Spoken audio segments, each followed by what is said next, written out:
Non, on va-t'en là. On va se promener.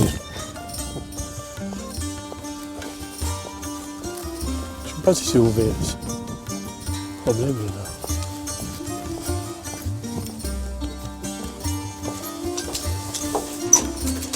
Ah là c'est ouvert. Mais en fait c'est. Il n'y a pas une autre porte. Ah non, c'est là. Je ne reconnais pas les.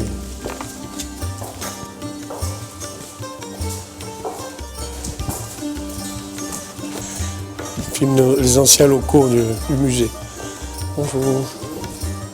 Bonjour. Mon premier bureau, c'était là. Voilà. C'était ici, l'époque où il n'y avait rien dans la citadelle. Donc il y avait Anne Milger et moi, là. Juste, on était tous les deux dans cette pièce. C'était la seule pièce qui était aménagée dans la citadelle. Voilà. Pour ça, comme il faut un film sur l'histoire du musée, il explique comme fait un pèlerinage.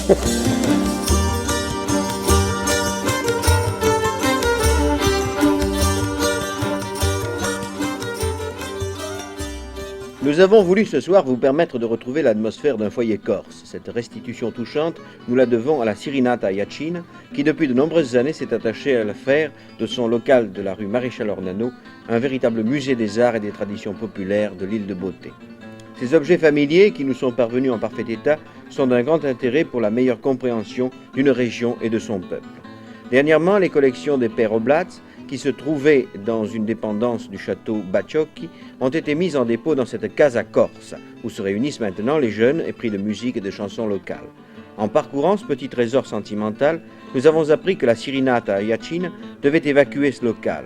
Il est à souhaiter que la réinstallation de ce musée intervienne dans les meilleures conditions afin de préserver ce patrimoine traditionnel inestimable.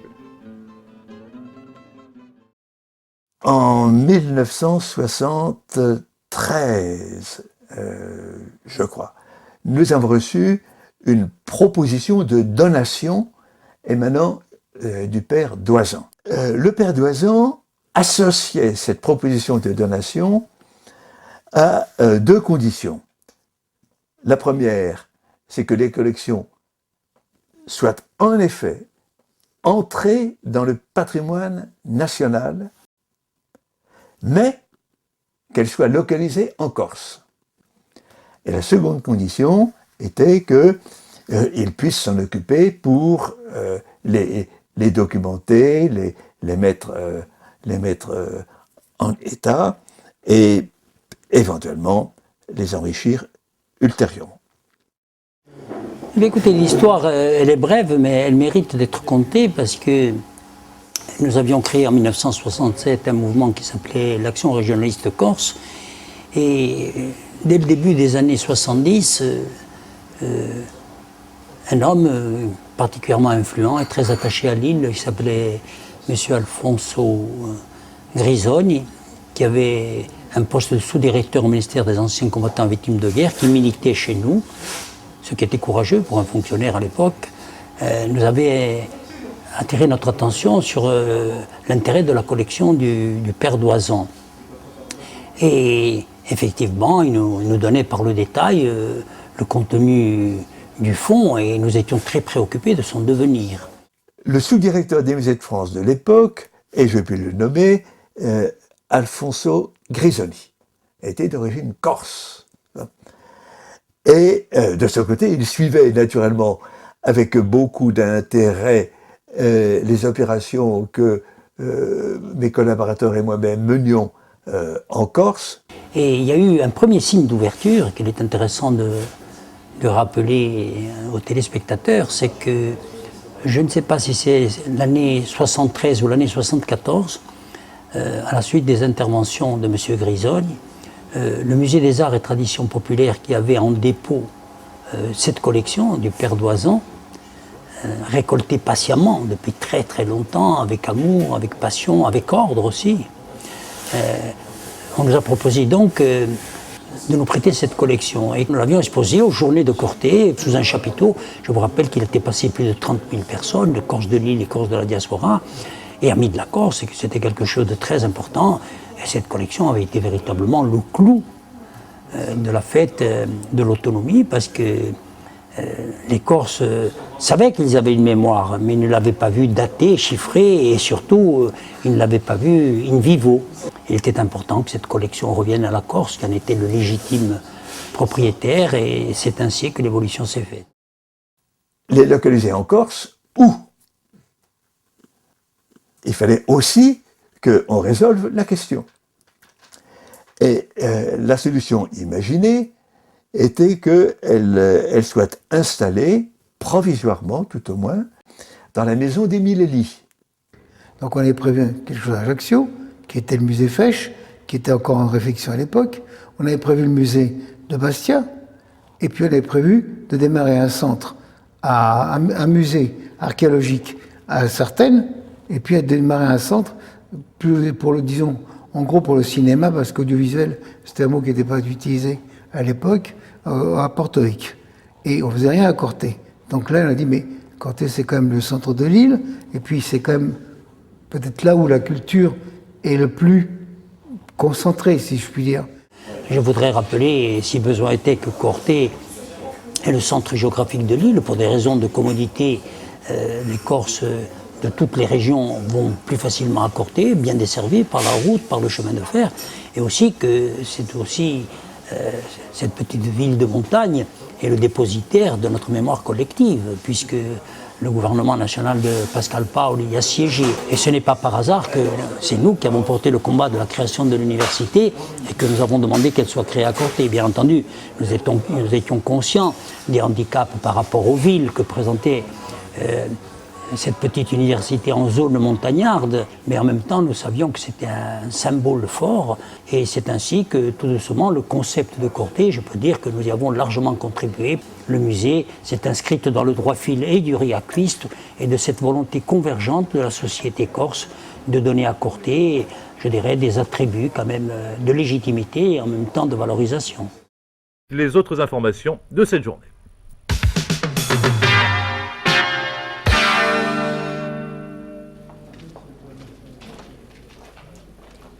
La prima riunione della commissione incaricata del progetto di un museo regionale ai Corti si è tenuta oggi in Cittadella. Dopo una visita della caserma Serrurier che accoglie sul museo, i partecipanti hanno inteso Jean Cuisinier, capo conservatore di un museo dell'arte e tradizione popolare a Parigi, incaricato dell'Assemblea Corsica di un studio preparatorio alla creazione di un museo etnografico.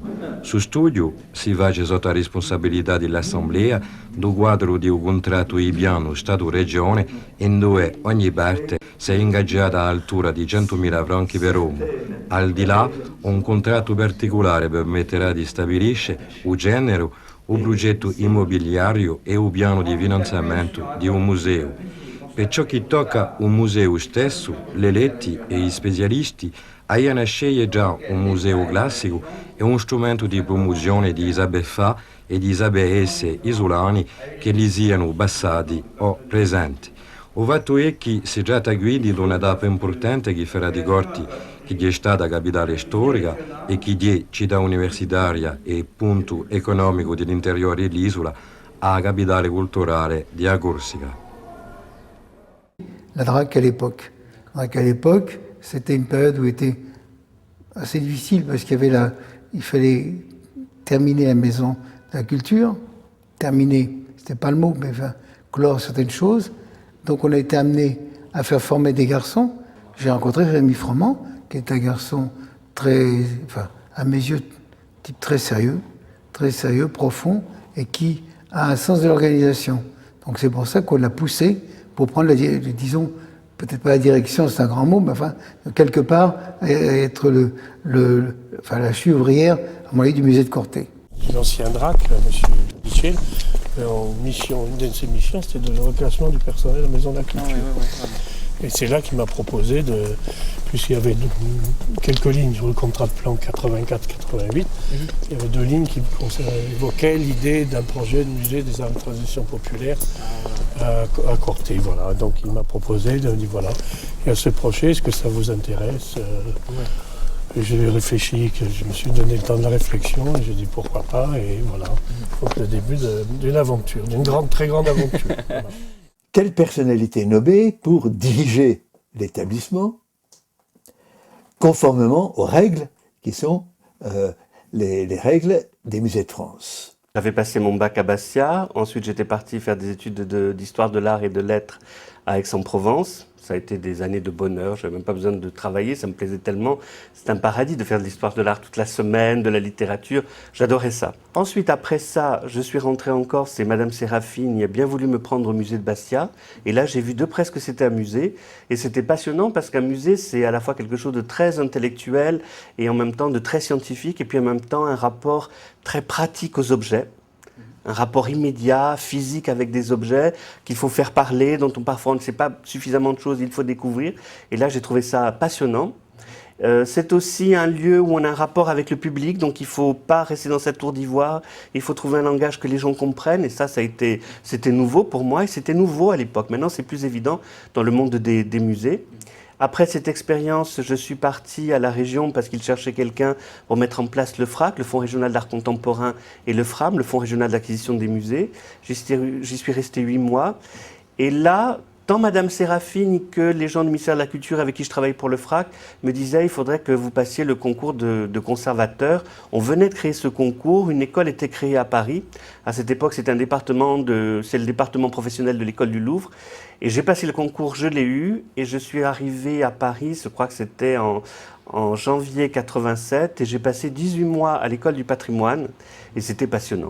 Il se trouvait, dans ces années-là, il faudra préciser les dates exactes, il se trouvait dans ces années-là que j'enseignais moi-même à l'école du patrimoine. Et pendant cette école du patrimoine, nous avions un séminaire avec Jean Cuisenier, qui s'appelait « Anthropologie des collections publiques en France ».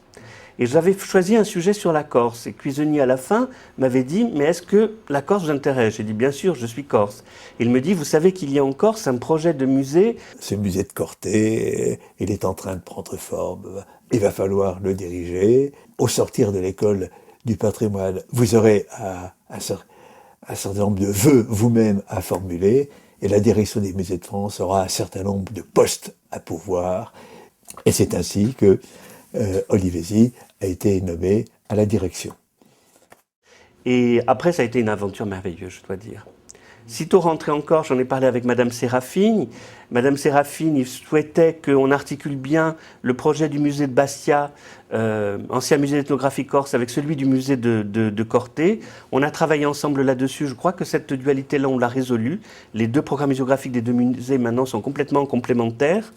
Et après, on était toute une équipe. Il y avait Rémi Froment qui était déjà là, il y a Marie-Eugénie Paul qui est arrivée, il y a Françoise Ferreira. On était toute une équipe, là aussi, avec des itinéraires différents, avec des points de vue différents. Et je pense que c'est ce qui a fait la richesse du projet d'équipe, précisément, et du projet scientifique et culturel. Je savais que à Corté, il y avait un projet sur un musée qui se créait. Et moi, évidemment, ayant habité Corté, ayant été toujours un peu fascinée par cette citadelle, il me semblait que c'était vraiment la chose à faire. Pendant des années, il faut dire que le château était en ruine et qu'on voyait les ruines de la ville. Et tout le monde se disait, mais quand va-t-on faire quelque chose pour cette citadelle ? Donc quand j'ai appris qu'il y avait ce projet, étant donné évidemment ma formation, j'étais très intéressée et je suis allée voir Rémi Froment qui m'a présenté à Jean-Marc Olivesi.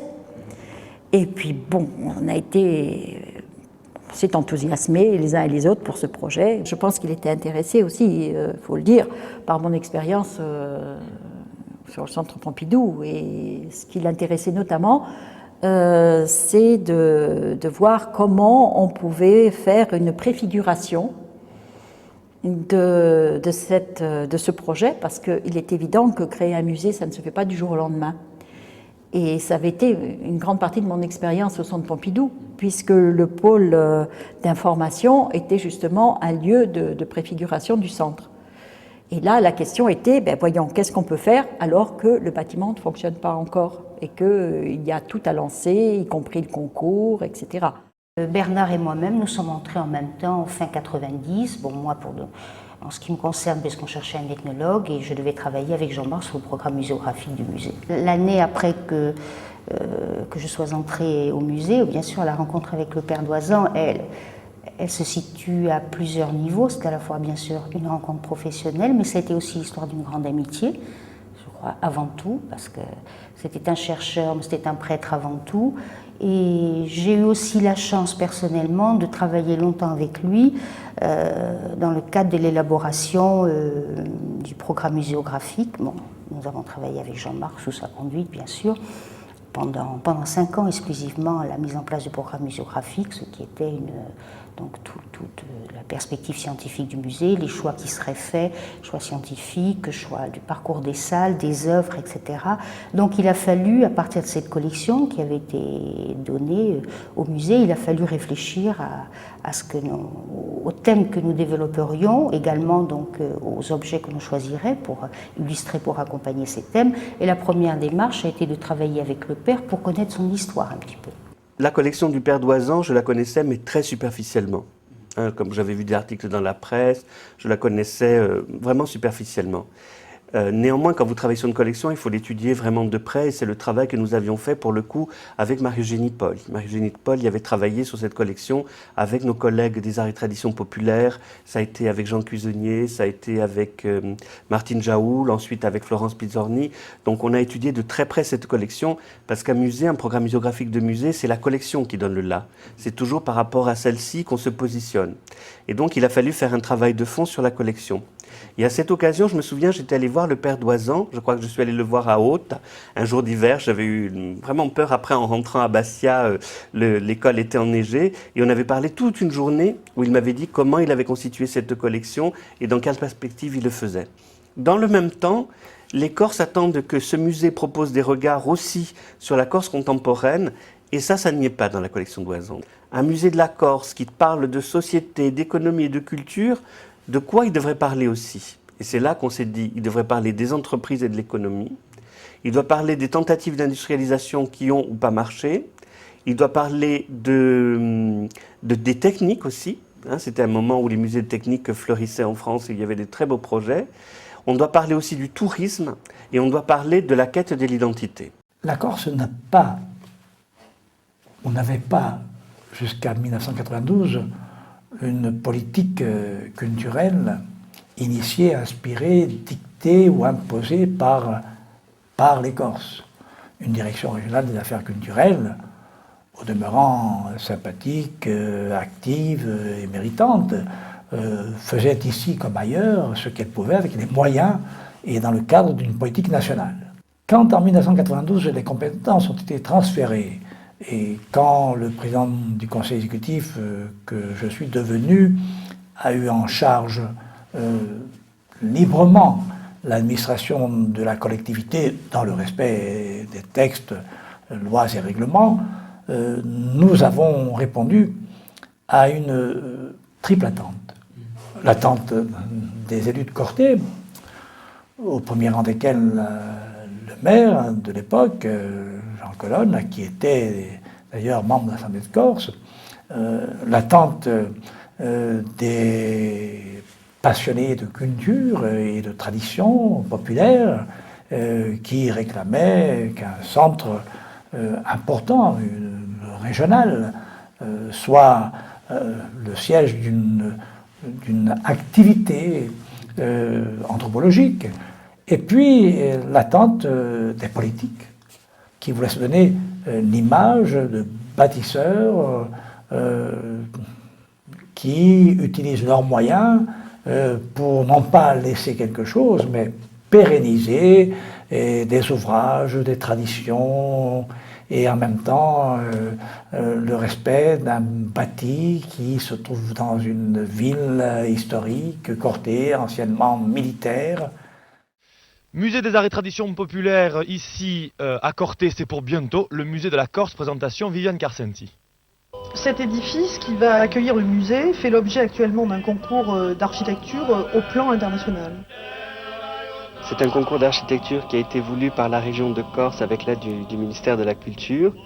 Et à ce concours ont répondu de très grandes équipes, françaises mais étrangères aussi, méditerranéennes en particulier, ce qui me fait très plaisir, et notamment des équipes de très grands architectes italiens par exemple. La première réunion du jury a eu lieu hier.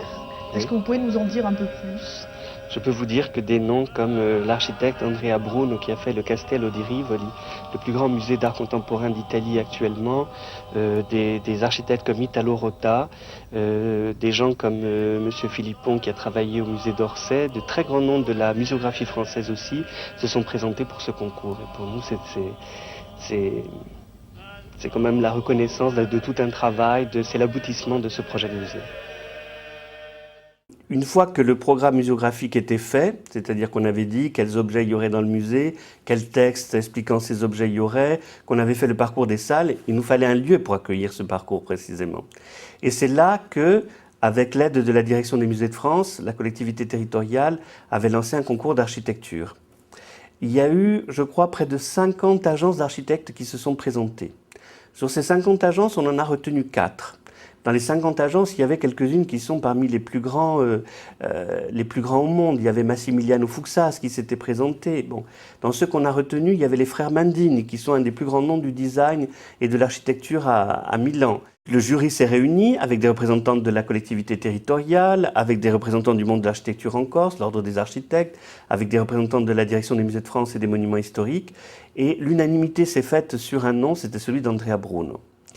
Andrea, à ce moment-là, venait de faire le Castello di Rivoli, c'est-à-dire un immense palais baroque qui était une des résidences de la famille royale de Savoie, à Turin.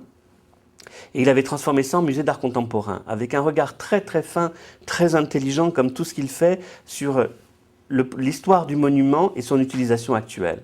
C'est-à-dire qu'il montrait l'un et il essayait de le rendre le plus efficace possible pour sa nouvelle fonction. Ce qui n'est pas du tout évident, c'est même contradictoire. Et lui, ça faisait sa force. Il y avait 3 niveaux d'intérêt dans le projet d'Andrea Bruno. Il n'y a que esthétiquement, c'était le plus beau projet à mon avis. Le plus beau parce que notamment les espaces étaient magnifiques, les circulations étaient très très lumineuses, on avait des panoramas magnifiques sur les environs de Corté.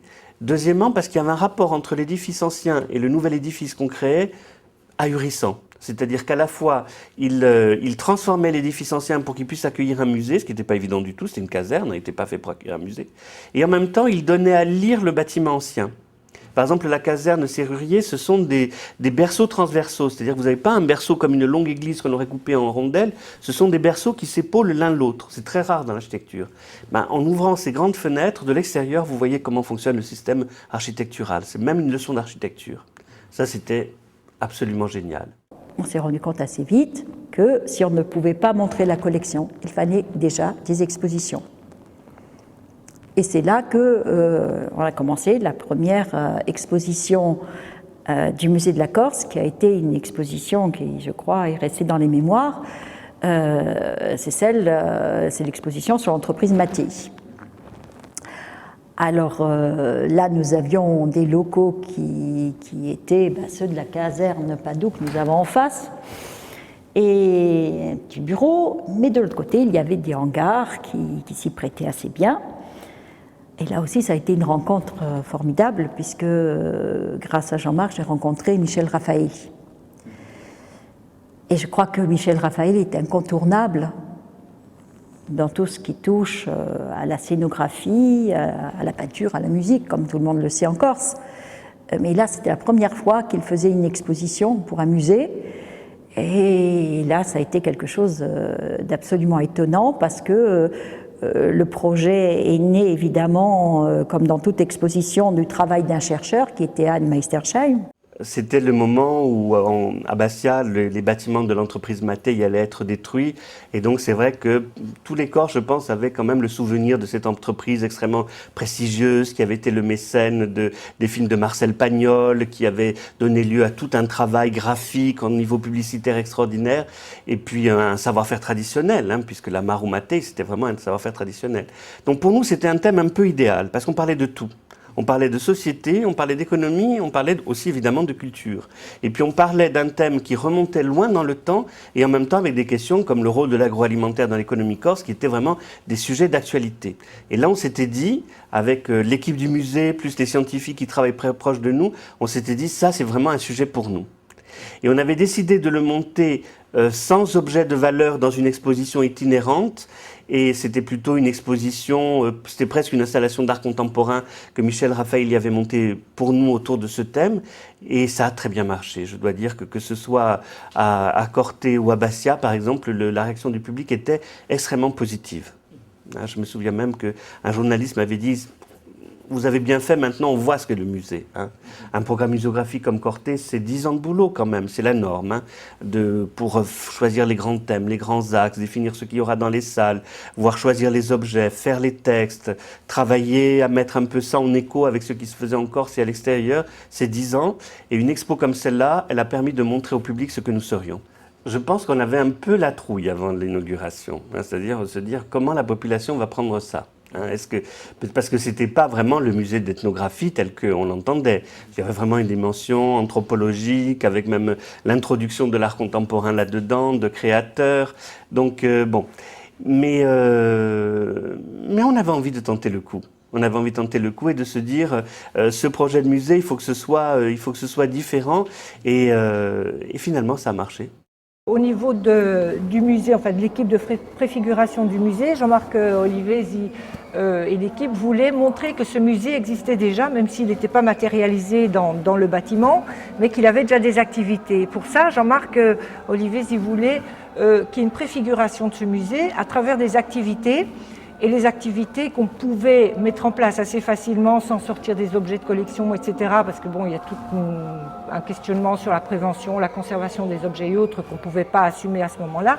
C'était justement de faire passer cette préfiguration et cette présence petit à petit du musée dans la ville à travers le secteur de la musique traditionnelle. Donc avec Bernardo Pazzone et son secteur de la phonothèque, lui, il continue ses recherches pour ses programmes muséographiques et autres. Et nous, avec lui, donc, on a mis petit à petit en place une manifestation qui s'appelait la San Giova et qui avait lieu une fois par an et qui permettait de montrer déjà un des aspects de ce qu'allait être le futur musée, une des activités du futur musée. Et là, moi, j'ai été mise à disposition par la ville pour l'organisation de ces manifestations.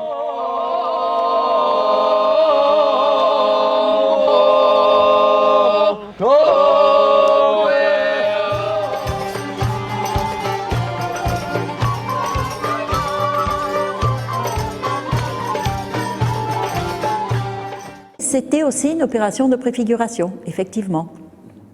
Donc ça a été aussi très intéressant.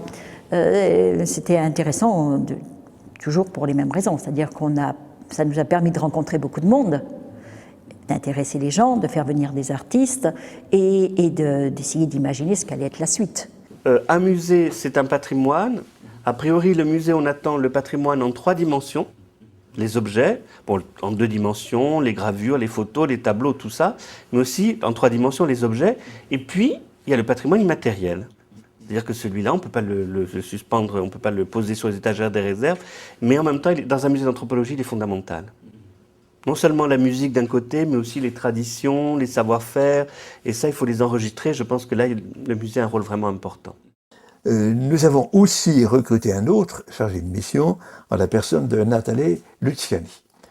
Nathalie Luciani, qui avait été recommandée par un certain nombre de personnes en Corse, était une personne compétente s'agissant du chant traditionnel corse. Lui-même le pratiquait et lui-même participait à des opérations de recueil. Et puis, dans ces années-là, donc, Nathalie Luciani a redoublé d'engagement auprès de ses amis de différents mouvements nationalistes. Je n'entre pas dans les détails parce que je serais bien incapable de distinguer les uns des autres, de la lointaine capitale où je résidais, et à plus forte raison des terrains d'enquête que je menais parallèlement en Europe centrale. Bon. Et Nathalie Luciani s'est mise à se servir des appareils de reprographie pour rédiger, multiplier, diffuser par milliers d'exemplaires les tracts du mouvement nationaliste auquel il appartenait. Bien entendu, ça ne pouvait pas échapper à l'attention des responsables en Corse, et bien entendu, le préfet m'a fait savoir que ça ne pouvait pas durer. Donc, les uns les autres ont dû prendre leurs responsabilités.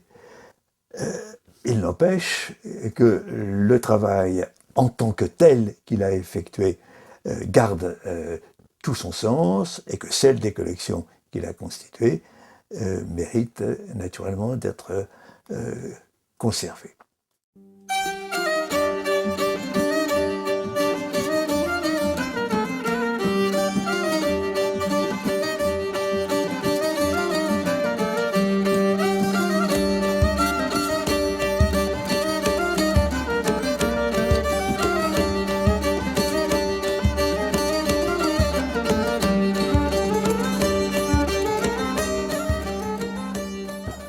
J'ai commencé bien avant que le musée de la Corse existe à faire des collectages sur le terrain et aussi à être musicien.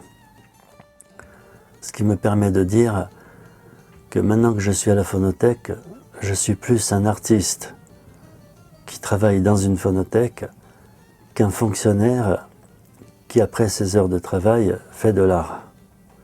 Et ça, j'y tiens quand même, hein. Je tiens à être assez précis sur ce point. Parce qu'en fait, j'ai commencé à partir de l'âge de 16 ans, suite à une conférence de Félix Quiligi au couvent d'Alziprado, qui m'a beaucoup marqué.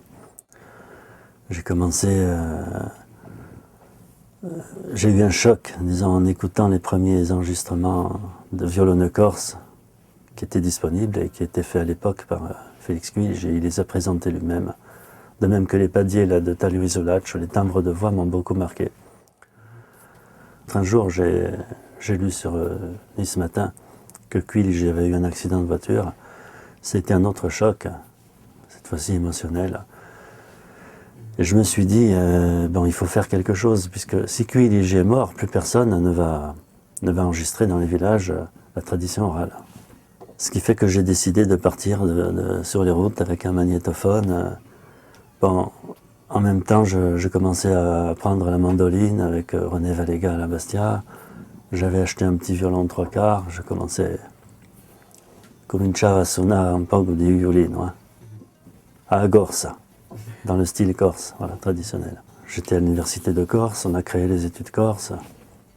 On a tout fait pour que les études corse prennent en compte l'ensemble des faits culturels, c'est-à-dire de l'archéologie en passant par la linguistique, jusqu'à l'ethnomusicologie. Moi, je me suis spécialisé en ethnomusicologie. Et mon cheval de bataille, c'était toujours les violonneux. Ce qui fait que j'ai fait une maîtrise sur les violonneux, sur les instruments traditionnels, un DEA. Quand le projet, ceux qui avaient en charge le projet du musée de la Corse se sont réunis, moi j'ai entendu dire qu'ils cherchaient un spécialiste de musique de tradition orale. J'ai simplement postulé et donc j'ai été choisi. Et c'est comme ça que les choses se sont construites, parce qu'entre-temps, comme Rémi Froment, lui s'occupait de lancer le concours d'architecture, les choses avançaient de ce côté-là. Andrea Bruno avait été choisi et le musée commençait à sortir lentement de terre, si je puis dire. On avait tellement travaillé sur ce programme muséographique, on avait tellement travaillé sur ces plans, on avait tellement travaillé avec Andrea. Et quand le chantier a commencé, que la grue est arrivée, le jour de la grue est arrivé, je crois que c'était un bonheur, on ne le tenait plus.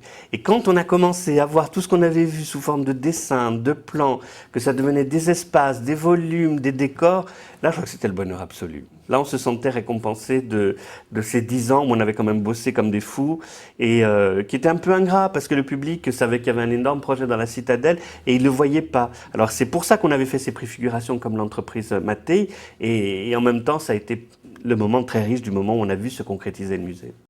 Je me rappelle d'un engagement permanent qui m'amenait d'une manière hebdomadaire sur le chantier, et depuis les fouilles jusqu'à la dernière finition, et suivant ce qui était entrepris et qui paraissait à la fois surprenant, choquant, voire même hasardeux. Le premier des hasards, c'était les fouilles. Les fouilles, nous avons eu bien des difficultés, puisque les services archéologiques, dépendants de l'État, ont stoppé notre initiative, au prétexte qu'on avait trouvé des débris dont on s'imaginait qu'ils pouvaient avoir une origine romaine ou je ne sais quelle autre. Et cet arrêt de chantier, d'initiative, a conduit à un surcoût de l'opération. Et puis nous avons surmonté ces difficultés. Les aménagements sont marqués par quelque chose d'exceptionnel. Nous partons d'un bâtiment militaire, ancien, enclavé, pour en faire un bâtiment culturel, ancien et moderne, désenclavé. Désenclavé tant au niveau des accès, qu'au niveau des parkings, qu'au niveau de l'accueil des publics. Ce qui était bien avec Andrea Brun, c'est quand même un spécialiste de la mémoire à travers l'architecture. Donc il ne pouvait que mettre en valeur cette citadelle, à la fois son histoire, ou plus exactement le sentiment que l'on peut en avoir en la regardant, sans tellement la changer, et en même temps en la changeant de façon fondamentale. Cette caserne, qui était une caserne militaire assez sévère, eh bien, en ouvrant les façades et en laissant pour autant l'ouverture de base, il n'a rien changé à l'édifice, mais l'édifice est complètement différent. Il est ouvert sur le monde, et ce n'est plus cette cité interdite qu'était la citadelle de Corté peu de temps avant. Disons que c'était une longue gestation, hein, c'était un projet que chacun d'entre nous a porté, chacun à sa manière par rapport au travail qu'il faisait, c'était un travail collectif. Et c'est vrai que quand le musée a été ouvert, c'était l'aboutissement de quelque chose, une histoire qui se terminait, une autre histoire qui commençait. Le père Bressan nous a confié quelques mots à ce sujet, de voir le musée s'ouvrir, parce qu'il y a quelques images où on le voit installer ses pierres là-bas, et je crois que c'est assez émouvant même de le voir. Ah, c'est de toute façon, bon, je dirais pas le contraire, c'est de toute façon très émouvant. Et puis à la fois pour lui aussi, ça devait être encore plus émouvant, parce que ça y est, c'était, je pense aussi, une page qui se tournait définitivement sur sa collection. Bon, même si il était heureux qu'elle soit ici, qu'elle soit valorisée, et puis surtout qu'elle soit donnée à la Corse, puisque c'était son objectif dès le départ. Mais bon, pour quelqu'un qui a travaillé, qui a collecté, etc., bon, ben, c'est une page qui se tourne. Bon, et puis peut-être le musée n'a pas été fait comme il aurait souhaité aussi, très probablement. On peut dire, bon, chaque équipe est... Quand on s'empare d'un sujet, et puis avec la meilleure volonté, et puis toujours toutes les bonnes intentions, mais on met deux équipes différentes, elles travailleront différemment. Donc chacun a sa propre vision des choses, son propre regard sur... Donc peut-être qu'il n'aurait pas travaillé de cette façon, il aurait présenté les choses autrement, et puis effectivement, il avait eu d'autres choix peut-être de présentation, de thèmes, etc. Voilà, mais ça fait partie de l'histoire. C'était important d'ouvrir le musée, la citadelle et le musée pour la saison. Parce qu'on avait, pour les travaux du musée, on avait dû fermer la citadelle de Corté pendant 3-4 ans. Le public attendait un peu de voir ce que ça allait être. Tout le monde se demandait si ça allait être un lieu qui allait attirer des Corses, des touristes. On ne savait pas l'impact qu'aurait le lieu. Et donc l'ouverture était importante. Et on pensait tous que c'était mieux de la faire en été pendant la saison. Hein. Ça, c'était quelque chose de très très important. Et c'est ce qu'on a essayé de faire. C'est pour ça qu'on a ouvert le 21 juin 1997 et pour avoir la saison. Pour que les Corses s'approprient leur musée en plein été, qu'il y ait des touristes, que les gens viennent, qu'on voit les premières réactions, que les commerçants de Corté, que tous les gens de Corté voient aussi la retombée que le musée avait dans l'image de leur ville. Cet été-là, même dans les revues d'Air France, dans le Journal des Arts, dans le Figaro, dans Le Monde, vous avez eu des articles sur le musée. Donc les gens se rendaient compte de la dimension nationale et internationale que ça donnait à la citadelle de Corté. La citadelle de Corté, au lieu de l'histoire de la Corse, était incontestablement le site rêvé pour accueillir le musée de la Corse. Il y avait des réticences, ça, indiscutablement, en Corse. Il y en a à tous les niveaux, hein, vous savez comment nous sommes. Bon. Mais à l'époque, j'ai dû me battre quand même, avec l'aide de Jean-Paul de Rocasser, qui était mon ami, et avec Jean-Paul, bon, donc j'avais à la disposition de la culture, je pouvais faire un peu ce que je voulais, mais au sein même de l'Assemblée, à l'époque, il y avait quand même certaines réticences. Mais finalement, tout ça s'est arrangé, d'abord parce que j'ai fait les gestes qu'il me fallait, donner le terrain pour que le musée se fasse. Le musée, je dois dire, sans trop de fierté, que c'est mon enfant. C'est un peu mon enfant. Quoi qu'on dise, si je n'avais pas été là, et placé comme je l'étais à l'époque, je ne sais pas si on aurait eu ce musée à Corté. La ministre de la Culture n'avait pas pu venir pour l'inauguration. C'est pour ça qu'on a fait l'ouverture, qui avait un rôle à la fois économique et social pour la société cortenaise et corse en général, de communication par rapport à Corté et à la Corse tout entière. Et il y a eu un événement mondain et politique qui a été l'inauguration par Madame Trottmann au mois de décembre qui a suivi. Regardez, et vous pouvez applaudir, c'est fait, ça y est, c'est fait, allez, bravo.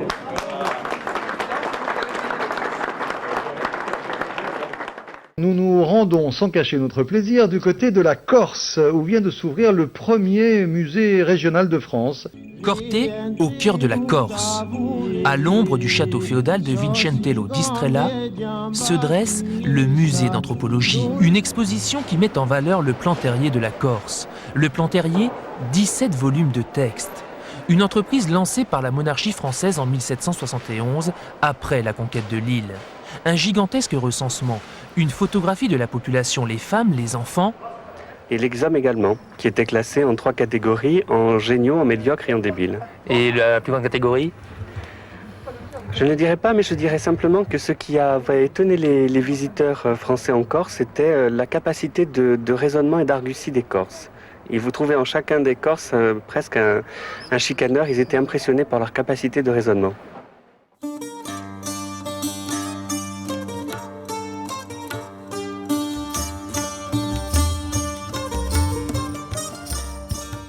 J'aime beaucoup, beaucoup cette salle, parce que cette salle, eh bien, c'est la salle des 10 ans du musée. Et je l'ai conçue à la demande de Jean-Marc Olivès, aussi pour que l'on puisse garder une mémoire de ce musée. Et la mémoire du musée, ben, c'est la mémoire de ces manifestations, et c'est la mémoire aussi de cet architecte. Et la salle a été conçue par André Abrun au niveau de sa scénographie. C'est comme un père et ses enfants, toutes ces expos on les aime.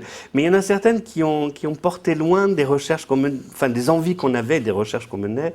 C'était par exemple le plan terrier de la Corse, déjà l'énormité du truc, cette carte gigantesque sous ce sol de verre et toute la population en Corse qui le jour de l'inauguration était à 4 pattes pour chercher son village. Ça c'était très émouvant. Moi, j'ai aussi beaucoup aimé travailler sur l'expo mauresque, à l'image du Maure, parce que ça posait la question d'être soi-même, l'autre qui sait, comment on le définit.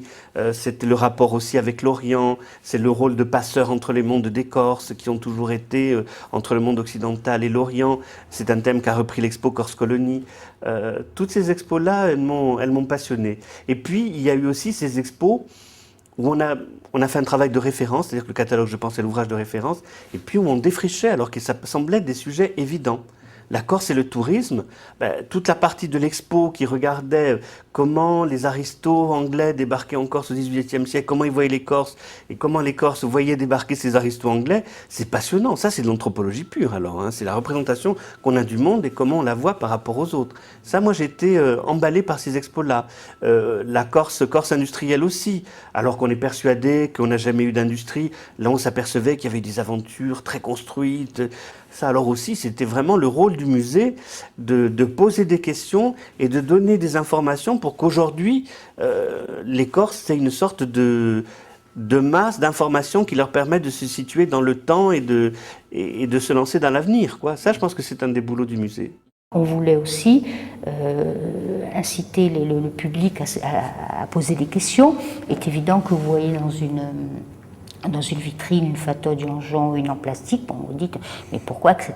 Bon, et pourquoi le plastique n'aurait pas droit de citer dans un musée? Ah mais ça marche à tous les coups. Vous avez toujours quelqu'un dans un groupe qui dit « Vous avez de si belles faisselles en jonc, qu'est-ce que vous allez chercher ce machin en plastique ?» Et en fait, le machin en plastique est là pour les faire réfléchir justement aussi. Qu'est-ce qu'on doit montrer dans un musée? Or aujourd'hui, on se sert de faisselles en plastique, donc le musée ne va pas imaginer une Corse idéale où on se servirait que de faisselles en jonc, par exemple.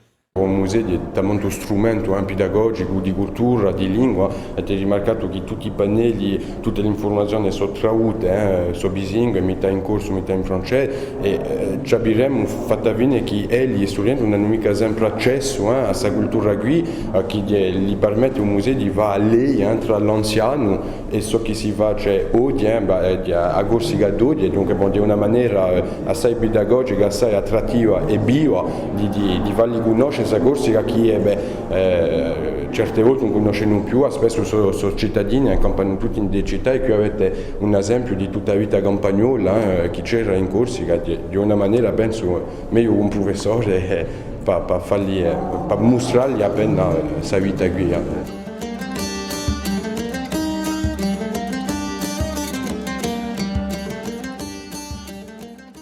Donc on s'était dit au bout de 10 ans, il faudra faire le point. Savoir est-ce que le musée a répondu aux attentes de l'équipe, de la population, de la collectivité territoriale d'une part, est-ce qu'il joue son rôle en 2 mots.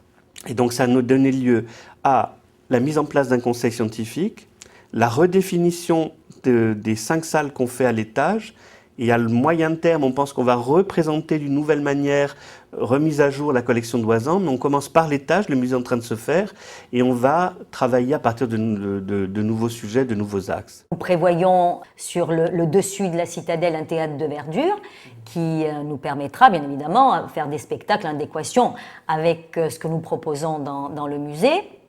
Je vous ai parlé d'un espace pour les enfants, mais aussi nous avons une phonothèque au musée. Nous sommes en train de numériser les fonds. Et donc, là encore, nous aurons une grande salle d'écoute qui permettra justement à la population de se réapproprier ce patrimoine musical insulaire. On a fait un projet pour créer un musée des enfants, qui ne serait pas ici, puisqu'ici on ne peut plus rien mettre, hein, on est plein comme un œuf, comme dit l'autre. Mais dans la caserne d'en face, il y a un projet pour réutiliser cette caserne qui serait un petit peu la mémoire de toutes les expos qu'on a faites, et où il y aurait un roulement, puisque chaque année maintenant on a une expo qui est disponible, on pourrait les agencer d'une autre manière, faire des nouvelles entités avec des parties d'expo, etc. Et avoir justement des sections supplémentaires, notamment une section qui serait peut-être plus ciblée sur la musique, avec un animateur qui serait vraiment spécialisé là-dedans, parce que moi il n'est pas question que je fasse de la musique, ce serait une catastrophe. Un secteur aussi qui serait plus, enfin une partie qui serait plus adaptée à ce tout jeune public, qui est un public où il faut vraiment prévoir des choses complètement à part, donc entre 3 et 6 ans. Alors ces 10 ans, c'était aussi pour nous l'occasion de garder en mémoire et de dire en même temps, il y a plus de 700 000 personnes quand même qui sont passées au musée de la Corse, de remercier le public d'avoir été quand même le partenaire qui convenait. Parce qu'il est vrai qu'au départ, on ne savait pas trop comment tout ça allait être perçu. Et en fait, des choses sont passées très simplement. Et puis, voilà, on est arrivé à ce résultat-là. Et ma foi, je crois que c'est assez intéressant. Moi, ce que je retiendrai, surtout l'émotion d'un certain nombre de visiteurs, visiteuses, visiteurs en général, quand certains visiteurs, quand ils viennent au musée, sont très émus de voir par rapport à ce qu'on présente des collections. Moi, ce qui m'a le plus ému, c'est quand j'ai vu « Merci de m'avoir aidé à comprendre la Corse ». Il y a des choses très émouvantes qui sont dites par rapport aux visiteurs.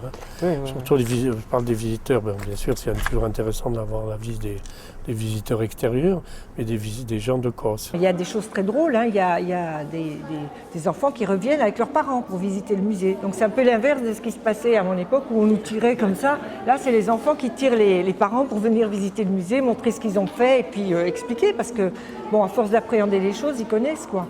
Et c'est vrai que c'est des espaces qui se sont vraiment appropriés. On voit la même chose, mais alors ça, c'est pas dans le cadre scolaire, mais dans certaines opérations comme les Journées du patrimoine, par exemple, là aussi, on a pratiquement le même public chaque année. Des gens qui viennent d'Aléria, de Bonifacio, de Bastia, d'Ajaccio, avec leurs enfants, qui viennent en même temps visiter eux en tant qu'adultes, mais qui viennent avec leurs enfants à cette occasion-là. Et les enfants, ils prennent l'escalier et pof, ils arrivent ici. Donc ils ont cet espace, c'est le leur en fait. Quand on a vécu l'unanimité que j'ai connue autour de cette initiative, on se dit que dans l'avenir, il serait bon que de telles démarches consensuelles se trouvent dans des initiatives politiques. La Corse a besoin que toute sa communauté, que tous ses enfants se rassemblent sur des projets porteurs. Eh bien, cette démarche est une démarche qui n'est pas politique. Elle est une démarche, elle n'est même pas citoyenne, c'est une démarche humaine, c'est une démarche filiale. On se sent fils d'une terre, et c'est cette appartenance-là qui dicte une démarche, entre guillemets, politique, mais politique au sens vraiment noble du terme. Nous avons une conception vivante du musée. Le musée, c'est un lieu de mémoire, c'est un lieu de culture, mais c'est aussi un lieu d'échange. Et vous voyez que maintenant, tout doucement, dans le centre corse, s'amorce, notamment avec le projet Prométhée qui se fait à Francardo sur les arts du feu, un début de ce que M. Cyrulnik appellerait la résilience, c'est-à-dire après la mort, la reconstruction. Per fa sento